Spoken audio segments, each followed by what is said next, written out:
Lads and ladies, over this past week I've been thinking about the optimal strategy of how to advance up the MFL pyramid. Now, first things first, the reason why I started thinking about my strategy and whether it was time to change is because in the last week I've completely fumbled my MFL season. I advanced into the knockout stages of the cup thanks to a win on my final game of the group stage, and then I proceeded to get really drunk over the weekend and forgot to swap out my backup team for the round of 16, and we got well and truly humbled by the Samba boys in a 3-1 defeat. That's the life of a semi-functioning alcoholic, unfortunately, and then on top of that, in the league campaign, we look set to frag out with a middling finish in the table, which in truth, honestly, wouldn't actually be that bad against the comparative strength of the teams in this division, but we don't live for mid-table finishes, we live for the glory of promotion and the jeopardy of relegation. And that's where I'm set to experiment with a loaning strategy through the marketplace for the following season. Now, I wouldn't say I've always been against loans in my club. We can see this season I've utilised Drahimir Broz a fair bit and Bolton Cabezas as a backup option at left back,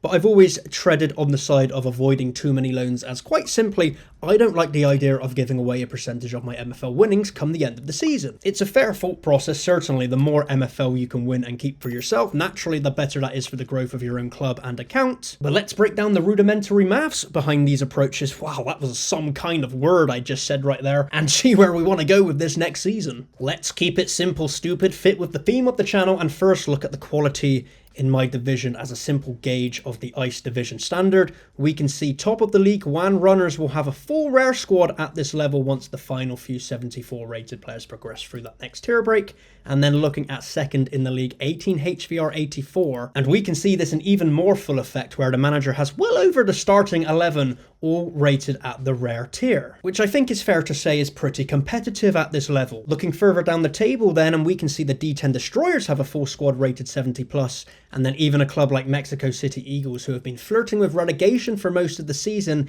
Yes, they may not have any rare players, but they can still whip out a solid starting 11 again with every player rated 70 plus. And this is why I go back to my original point of saying a mid-table finish isn't actually that bad for me if we look at my best starting 11 that I can get out.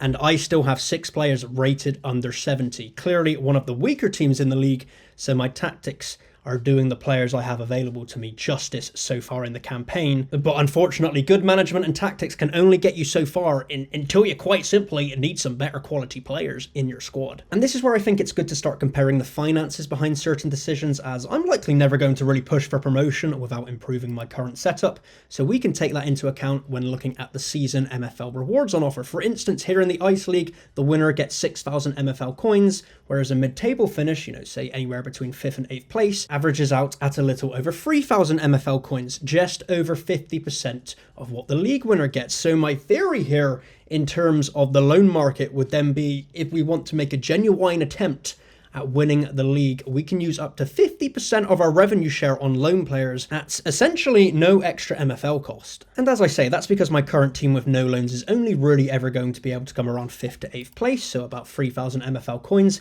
Whereas if I loaned better quality players and won the league, yes, I'd be giving up to 50% of those MFL coin winnings away, but 50% of 6,000 is still 3,000 MFL coins. There's actually no net loss there, except now instead of coming 7th or something, we've instead won the league and got promoted. Now, initially, those numbers that I just spouted out might seem a bit crude. I don't think we can loan a few big players and reasonably expect to win the league 100% of the time.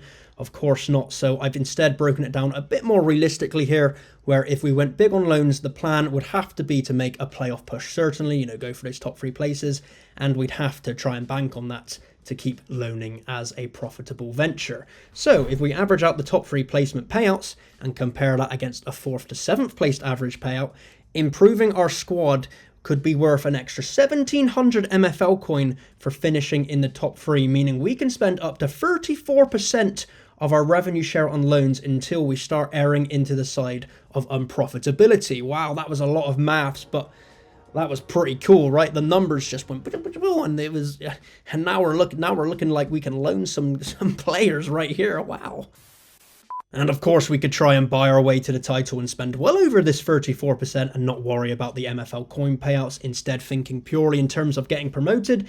But we're not Bournemouth, okay? We still want to look at playing the game competitively while growing our own accounts at the same time. Now, keep in mind we've only looked at this so far in terms of MFL coin payouts each season, but this also affects our fiat outlay as well. Of course, if you want to keep everything in-house, you're going to have to spend more money on buying your own players, maybe opening packs from the store and so on, whereas there will be no fiat loss simply from loaning a player. It's all done in MFL coin, which is another factor in why I'm thinking of trying this loan strategy out next season. And hey, you can try and loan some players from the marketplace yourself if you get your own MFL club ready for season 12.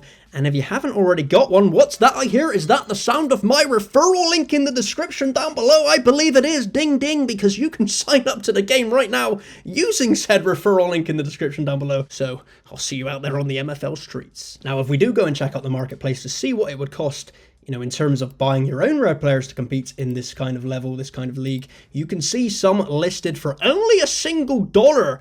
Isn't that incredibly cheap, I hear you say? Well, no, it's not, because if we look more carefully, we can see these players are set to retire actually at the end of this season. So you wouldn't even get a single campaign's worth of use out of them by the time they sign to your club. So always check for the dreaded retirement icon on players aged 29 plus.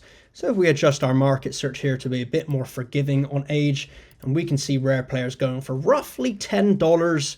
So a full starting 11 of rares would still cost over one bag of king's money to get them $100 plus, okay? Still gonna be fairly expensive, is my point. And being 29 years old isn't a death sentence. In theory, these players could still end up having another 10 seasons left in the tank before they retire, but they could also end up having only 3 seasons left until they retire. It's the roulette of the retirement wheel, a bit of a guessing game as it's a hidden stat. So you'll never know, so you can't specifically bank on any longevity here in these players. Now, in terms of our level and what we're looking at today, the Ice League, 6,000 MFL coin for winning the league is the equivalent of about $8 to $10, depending on the fluidity of the market and the state of the game at the time.